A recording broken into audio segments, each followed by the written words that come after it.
Sunny Atlanta. The 13th day of quarantine in the city is on the brink of extinction. Panic and horror surround those who have managed to survive. No one understands how it will all end, but how did it all begin? 2 weeks before the current events. An ordinary day in Atlanta does not portend anything unusual. The city is bustling with life. Elementary school teacher, Caddy Frank, brings her students on a field trip to the local hospital. At the same time, on one of the floors of the clinic, Dr. Sanders finds herself in quarantine due to an unknown illness. The woman remembers that shortly before the first symptoms appeared, she had contact with a patient from Syria who was sick. In another part of the city, Jenna also feels unwell, but not because of the virus. She is anxious about moving in with her boyfriend Alex. At the last moment, Jenna backs out and confesses to a cop that she is not ready to rush. Alex is unable to sort things out with his girlfriend because he is called to the department. There, a major meeting is being planned, where the police are asked to prepare for a difficult situation in the city. There is a suspicion that the Syrian brought an unknown virus to Atlanta, and quarantine may need to be declared. Dr. Sabina Lomers speaks to the police officers. She also talks about the threat of an epidemic, but assures the audience that nothing serious is happening. Another main character who will face difficult trials is Teresa. The pregnant woman visits her mother's shop, where her mother reminds her that she is expected at the adoption agency, which is looking for parents for her daughter. The reminder upsets Teresa, but her boyfriend reassures her and assures her that he has everything under control. They will run away tonight, and no one will be able to take their child. Caddy's students perform for the patients, but the teacher is concerned about why Dr. Sanders did not meet them. The doctor on duty pretends not to know about the colleague's fate and does not tell the teacher about the infected doctor's condition. Caddy begins to suspect something strange is happening soon. When they are about to leave, the doctors announce that the children will have to stay a little longer. The hospital is under quarantine and everyone must undergo a thorough check. Dr. Lorms arranges a secret meeting with Alex and asks him to take the situation under personal control. She admits that she has extensive experience but has never encountered such a virus before. According to the expert, the danger threatens not only Atlanta but the entire world. On-call officers are sent to the Zero patient's home, from where the doctors believe the epidemic began. Cops protect themselves as much as possible with shields and gloves and convince the patient's relatives that they should also take safety measures. The boy is in serious condition and is taken to the hospital despite his attempt to escape. Caddy realizes that her son and his friend Thomas have run away. The teacher goes in search of the boys just as the Zero patient is being brought in. The woman notices the patient, but refuses to leave the corridor until her students are found. Officer Jake Riley volunteers to help Caddy. Together they search for the missing boys, and the pair witnesses an even more terrifying sight: the bodies of Dr. Sanders and her fiancé. Fresh news reports indicate that the situation has worsened. The Zero patient died after a severe period. The cops also learn about what happened to Dr. Sanders. But more frightening to the police is the fact that all the immigrants' relatives were also infected. This means the virus spreads very quickly and kills the host within 48 hours. Caddy finds the boys in a rat lab. It seems the danger is over, but the doctor informs her that the quarantine is extended for 2 days and no one will be able to leave the hospital earlier. During the report, Dr. Connor informs the police that they have identified the virus. He assures them that traces of the pathogen were found in the Zero patient's personal belongings, and it all looks like an attempt to deliberately cause an infection. Teresa arrives at the train station to leave for her boyfriend's relatives. But unexpectedly, the train refuses to take new passengers and passes by. Upon learning that Jake is locked in the hospital, Alex directly asks Dr. Lorms about what is happening. The expert admits that a border is being established around the area that cannot be crossed for several days. By evening, panic begins in the city. People are surrounded by an iron fence, and many find themselves separated from their loved ones. Teresa learns that she and Xander are also on opposite sides of the cordon, and the girl will have to decide what to do next. Despite the measures taken, the number of infected continues to grow. At night, experts conduct an autopsy on the Zero patient and discover that the virus affects all vital organs. Furthermore, there is evidence that it takes only 48 hours from infection to the end. There is no chance of recovery, and if a vaccine is not found soon, the world faces serious trouble. Alex manages to contact Jenna and asks her to stay in a safe place.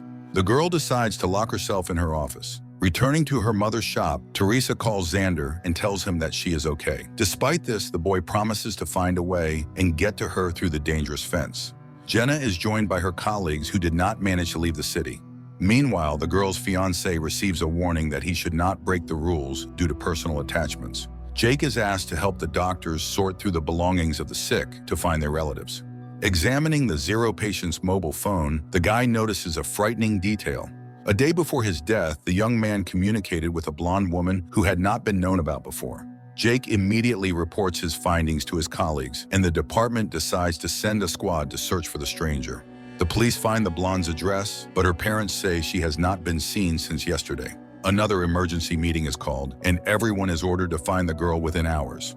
While waiting for the doctor, Caddy listens to a news broadcast talking about the Zero patient and the doctors who contracted the virus from him. For the first time, the woman notices discrepancies, but her thoughts are interrupted by Dr. Connor, who assures the teacher that everything will end soon and she and the children will be able to go home. Leaving, Caddy still decides to ask about her suspicions. She was surprised that Dr. Sanders died before the Syrian who supposedly infected her. But Connor avoids answering, muttering something about differences in immunity. Jake is sent to find the girl, and the authorities hope to hide the fact that the infected person is behind the fence. But it is no longer possible to help the blonde. The cops find her in serious condition in the apartment of old friends. The blonde and her friends are taken to the quarantine zone. But Lorms admits to Alex that the situation is too serious. The virus spreads faster than they could have anticipated. Alex calls his fiancée to reassure her, but he does not dare to tell her what the city is facing. The police have been ordered to strengthen the cordon and use weapons in case of violations. More people with symptoms of infection continue to arrive at the hospital. Among them, Jake sees many children, but the doctor says that this is not the worst. The hospital is running out of free beds, and soon there will be nowhere to isolate the sick. In addition to the bad news, the officer has an unpleasant task. Connor asks him to cremate the bodies to prevent outbreaks of other diseases. Another problem for the authorities is Leo Green, a local journalist. He continues to publish panic-inducing videos, and Lormes instructs Alex to stop the provocateur. The cop tries to negotiate with Leo, but the journalist is sure that the authorities are hiding something, and he must get to the truth. A few minutes later, a new video from Green appears online, this time attracting the president's attention. Jenna's colleagues realize that they will not have enough food until the end of the quarantine, and the men decide to go to the store. The girl does not like this idea, but the majority votes to take the risk. Teresa's mother also takes the situation lightly. The girl sees her mother raising prices on essential goods to make a profit. To entertain the children, Caddy takes them to the roof. This gives everyone a chance to breathe fresh air, but the girl does not have time to relax. Thomas runs away, ignoring the teacher's cries. The girl finds the student on the stairs next to a sick man. Drops fall on the boy, and it becomes clear that he is now infected. Thomas is sent to isolation, and the teacher blames herself. She tells the doctor that she promised the boy's father to take care of Thomas, but let him down. The men return with full bags of groceries, but Jenna does not let them into the office. She notices that her friend took off his gloves, meaning he could have brought the virus on his hands. A customer who was charged too much brings her friends. They raid the store, but Teresa's mother is saved by Jake's appearance, who received orders to patrol the city. Caddy finds Thomas's ward empty. She catches up with the boy at the hospital exit, and his father refuses to leave his son in the quarantine zone. The doctors have no choice but to let the patient go. Alex's pleas have no effect on Leo, and in pursuit of a hot story, he allows his colleagues to leave the closed area. He is not even frightened by the fact that one of the girls has symptoms of the disease. Alex and Jake manage to meet secretly on neutral territory. Both guys are nervous, but they have to work together. Leo Green tells the whole world how to leave the closed area. The police have to hold back the crowd while workers cut the ladder. This leads to serious riots, and the cops have to open fire to kill. To prevent such incidents, the government shuts down the internet and phone communication, depriving everyone of the only joy, talking to each other. Caddy accidentally enters a closed room and learns the truth about the number of victims. Among them are her students. At the same time, Jenna also tries to get to the truth, and she assembles a radio phone to call Alex. The girl has to climb to the roof to get the antenna, where she meets Sam, a technician who hid on the roof to avoid infection. Alex changes partners and goes on night duty. In the middle of the night, he notices an intruder and asks him to stop. The criminal turns out to be Xander, who is trying to enter the danger zone to his fiancée, but the cop does not let him do it and pulls the trigger. The bullet turns out to be rubber, and Xander is simply taken to the hospital. The officer visits him and apologizes, but warns that he will do the same thing next time. Leo decides to take advantage of this. He is preparing a scandalous report about the abuse of power. The store is visited by robbers again, but this time Teresa is also in danger. However, unexpectedly, the women are saved by another gang planning to profit from the quarantine. By the end of the day, Xander's ward is empty. The nurse says he left with Leo Green, but Alex does not have time to stop them. The duty officer reports that the guy has entered the infection zone. Dr. Connor shows Jake the rats that were injected with the medicine. Unfortunately, right before the cop's eyes, the animal passes out, and the hope for a quick rescue disappears. Jenna manages to call Alex, but the call lasts only a few seconds. The girl does not have time to learn anything. Leo accidentally learns about the call. He again hints to the officer that he has taken the wrong side and should think about what is happening. In gratitude for his help, Leo asks Xander to visit his friends and record a video message with them. The guy completes the task and throws the flash drive over the wall, but on it, the journalist finds evidence that his friends are no longer alive. After this, Xander finally finds his fiancée, but raiders block his way. The general panic is compounded by a new problem: hunger. People's food supplies begin to run out, and the government is forced to find a solution. Walking down the corridor with her son, Caddy meets an old man who supplies the hospital with lab rats. The woman notices another inconsistency. She saw Bert with the rodents before the quarantine, but he assures her that this is not the case. Lammers asks Alex to organize food delivery to the danger zone. The policeman asks for time to prepare, but is refused. He must do it by tomorrow without explanation. Alex has to ask Jake for help. The guy is also not thrilled with the idea, but they have no other choice. Early in the morning, the loading begins, and hundreds of people come to get their rations. The gang from the store also gathers for the distribution, and the leader orders Xander to go with them to stay clean. Jenna goes outside for the first time in many days to get some food. She approaches the distribution center, but a gangster car passes by, making her uneasy. Jake recognizes his friend and gives her a ration without a cue. He also hands her Alex's keys and asks her to hold on, as everything should end soon. Constantly thinking about the epidemic and inconsistencies, Caddy again turns to the doctor with questions, but he is clearly not willing to talk about it. The doctor assures the teacher that he knows no more about the virus than she does. The humanitarian point is surrounded by the store gang. There are many more bandits, and they take the food boxes to sell them to hungry people later. Alex is furious that the leadership did not listen to him, and the products fell into the hands of bandits. But Lammers does not see this as a problem. She believes that residents still have a chance to buy food and satisfy their hunger. Jake's partner turns out to be infected, and the officer offers him help, but the officer refuses to go to the hospital. He knows that no one can help him and decides to solve the problem on his own. Returning to the shelter, Jenna falls into the hands of other bandits who also try to take the box. The woman is saved by Sam, whom she recently refused to let into the office. But the friends remember Jenna's recent act and, despite everything, do not let her or Sam into the clean zone. Alex and Jake meet again, and the senior partner admits that he no longer trusts the leadership. He tells his friend that, due to the robbery, he had to leave his subordinate in the danger zone. At this moment, this very subordinate calls Chief Besser and reports that their plan worked. Jake tells Caddy that she was right. Something is being hidden from them. Dr. Sanders and her boyfriend had no personal belongings, but the conversation has to be postponed. Thomas's sister is admitted to the hospital, asking the teacher to find the boy. Their father died, and Thomas is left alone. Alex also begins to doubt the leadership's honesty, and he goes to Leo's house to hear his version. He finds the journalist drunk, but the guy comes to his senses and promises to help in the search for answers. Despite Jacob's persuasion, Caddy goes in search of Thomas. The gang is joined by the very cops sent by the police chief. He promises the bandits a radio phone in exchange for being accepted into the group. Thomas is not at home, but Caddy discovers her son, who secretly followed her. Quentin tells his mother that he knows where to look for his friend, and the company heads to the baseball field. The search for the truth has to be postponed. Alex is tasked with removing a man from an empty house who is preventing it from being demolished. The cop has to spend a lot of time talking about the happy past the city has lost. Teresa's mother helps the lovers escape. She gives the couple a bag of baby things and tells them to wait for her in a safe place. The company finds Thomas's things, but they are surrounded by a crowd of crazy racers. Jake has to open fire, and only then do the young people continue to search for the boy. Caddy finds her son and his friend, but they are near an infected man. The teacher is frightened, but Thomas assures her that he cannot get infected. Xander and Teresa come to Jenna's office and ask for shelter. One of the girl's friends is against the couple entering, but Jenna lets the guests in without his approval. Thomas is placed in isolation, but Caddy has hope that the boy indeed has immunity and can save everyone. During the meeting, Alex hands Jake a flash drive with a damaged file. If it can be restored, they will learn the truth, but only Jenna can do it. In return, the officer also receives a memory card with a message for the old man from the empty house. When he delivers the message, the stubborn man cannot hold back his tears.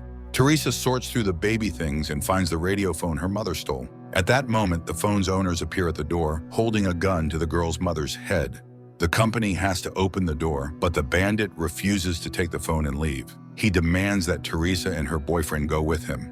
Unexpectedly, Jake comes to the rescue. He convinces the gangster to leave and leave the office alone. Alex sees hundreds of people moving in an unknown direction, but no one can say where they will be placed. Jenna tries to open the file, but it is severely damaged. The girl does not have time to do anything with it.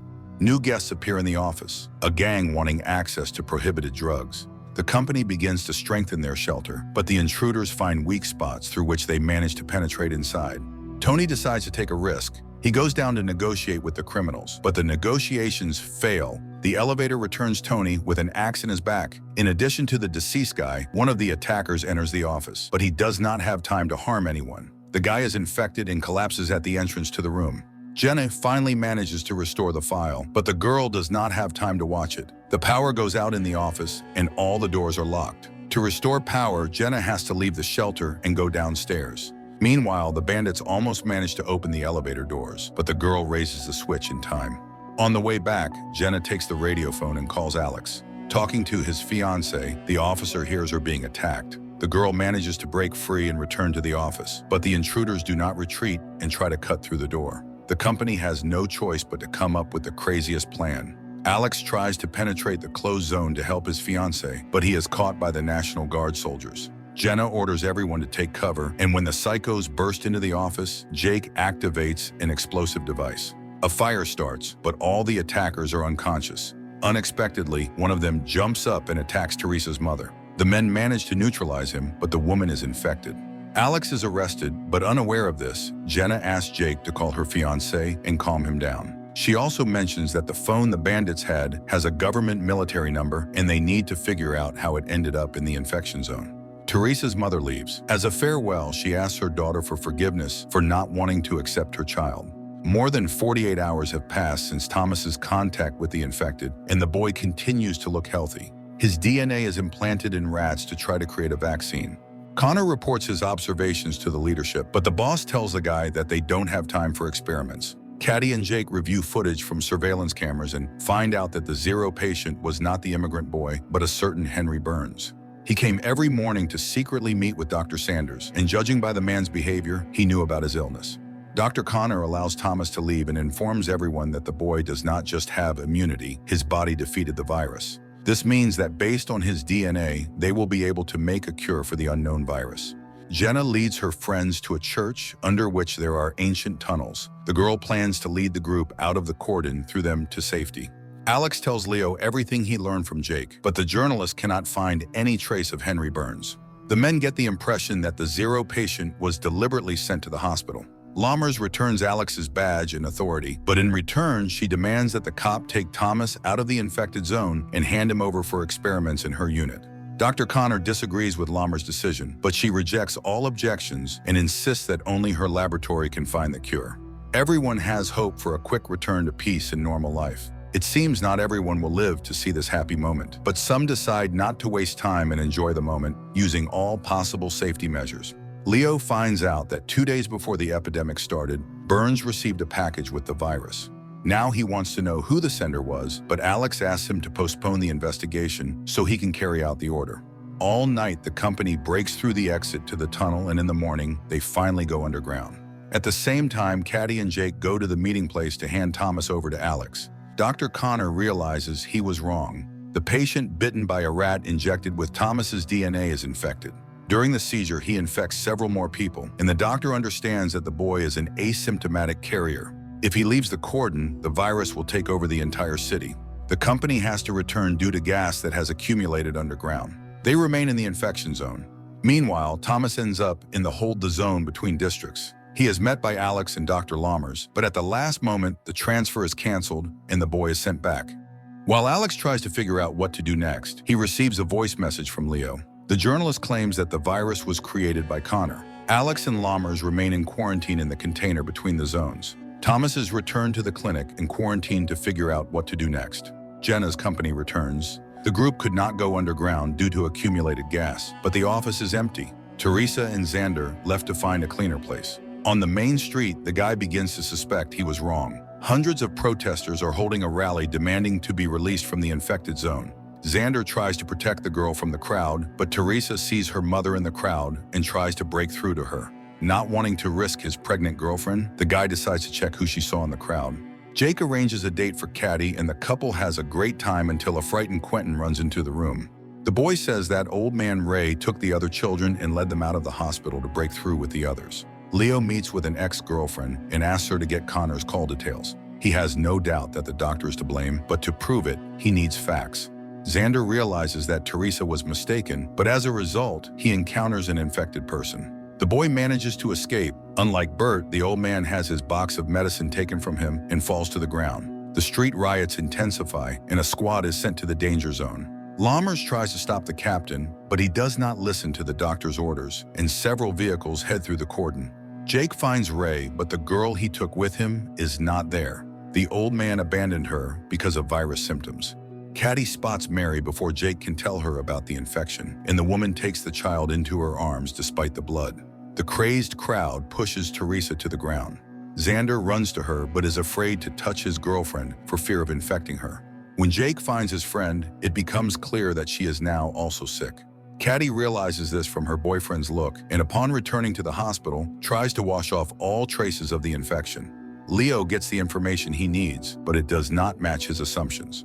Moreover, his friend tells the journalist that Burns called someone on an encrypted phone that only high-ranking officials can have that day. Susie, Jenna's friend, confesses that she is expecting a baby. Going for a test to check this, Jenna meets Xander and Teresa, who stayed on the street after the riot. Caddy ends up in isolation, and Jake tries to support her, but the girl's nerves can no longer withstand it. After 48 hours, Dr. Lammers and Alex are released from the container. There are only 8 hours left until the end of Caddy's quarantine. At the same time, Teresa's baby is about to be born.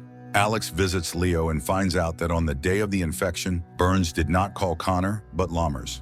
There is no doubt that she started the epidemic for some personal purpose. Dr. Connor conducts his first round after leaving isolation. When he reaches Caddy, he admits that he cannot release her. The onset of symptoms has increased, and 48 hours is no longer a guarantee of health. The soldiers who participated in stopping the riot were infected. Lammers reports this to the journalists, but she promises to find a cure and save the country. At Alex's request, Jake inspects the apartment of Leo's friends, who were also investigating. There he finds ashes, all that remains of the documents and evidence.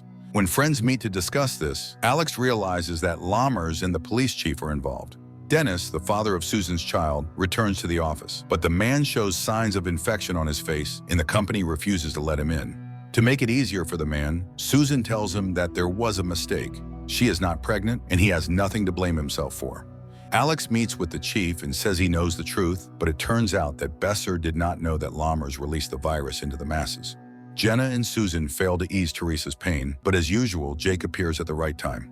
The guy calms the young mother and helps her daughter be born. Alex asks Leo not to publish material against Lammers until they have substantial evidence. An argument begins between the men, and the journalist agrees to wait no more than 2 hours. Not wanting to waste time, Alex goes directly to the doctor and asks her to resign. Lammers tries to intimidate the officer, but when she realizes he is not joking, the woman promises to hold a conference and leave her post. Teresa shows Xander their daughter, and the baby is placed in a crib made of boxes.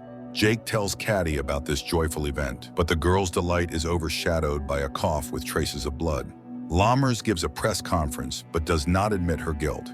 She claims that Dr. Connor accidentally released the virus. Still unaware of this, Connor conducts experiments and tries to find a cure. Jake asks him to try to save Caddy, and the doctor agrees to give her a trial dose of serum from Thomas's blood. Old man Bert regains consciousness and discovers that his leg is broken. Despite this, he finds the box of medicine and tries to get home, where his wife has been waiting for him all this time. Connor learns what Lammers did. He does not understand why his colleague did this to him, but despite this, the doctor does not give up trying to save Caddy. Giving her the injection, Connor tells the girl how the virus penetrated their clinic. Jenna meets Bert and gives him her water. She also gives the old man a cart so he can finally reach his wife. After the injection, Caddy gets worse. She is tormented by nightmares and barely waits until morning. To support his friend, Jake brings a TV and invites her to the movies. The couple spends the whole day together, but Caddy gets worse again, and she decides to confess her love to her boyfriend, fearing that there may not be another chance. Jenna tells her friend about her conversation with the gangsters. Trader Miz offered her a route to the healthy zone, but it is very expensive. Sam agrees to contribute his share, but only if Jenna agrees to leave the others and go with him. Alex goes to Leo's apartment, which turns out to be empty. After losing, the journalist refused to fight Lammers, but later the cop receives a pizza from a friend in which Leo left him a note with an address and a key. Caddy gets worse by the minute, and Jake prepares to say goodbye to his friend. He asks the doctor to help him put on a protective suit, and when the girl falls to the floor, the boyfriend takes her hand to ease her suffering. The doctor tells Jake that he can say goodbye to Caddy's body, which is waiting for cremation. For the first time since their acquaintance, the guy manages to touch his friend's face without gloves. Jenna tells her friends about the opportunity to leave and suggests finding the money. But Teresa refuses to go. She wants her daughter to grow up a little. Arriving at the address Leo sent him, Alex finds evidence that will help him punish Lammers. Teresa, Xander, and their newborn daughter reach Bert's house, Teresa's grandfather. The young mother plans to stay at her relative's house until the end of quarantine, but seeing the empty shelves, Xander insists that they must run. Alex learns about a certain Catherine Hops, whose son was connected with Lammers. From her, the man learns the address of the laboratory and heads there. While Dr. Connor tries to create a cure, news about him spreads throughout the zone.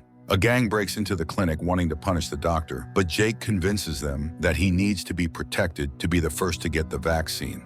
This is the last thing Jake can do before leaving. He decides to run through the cordon to save Quentin. Alex inspects the abandoned lab and finds solid evidence of Lammers' guilt. He accuses her and names a True Zero patient who fell ill several years ago. This time, Lammers does not argue. She admits she created the virus and believes it is needed for the country's safety. But now she asks Alex to postpone the battle and focus on fighting the virus, which has now crossed the cordon. An attack occurs in the hospital, and one of the gangsters becomes infected. Dr. Connor has to give him the test drug. It is his only chance not to become a victim of the bandits. Jake prepares Quentin to cross into the healthy zone and promises to find him as soon as it is all over. Jenna's company also prepares to go underground to cross the cordon. At the same time, the body of the boy who tried to take the risk is examined, and an army is assembled so that no one else can cross the border. To prevent illegal crossings, the tunnels are mined and blown up. Alex tries to stop it, understanding that there may be people there, but the captain refuses to make concessions.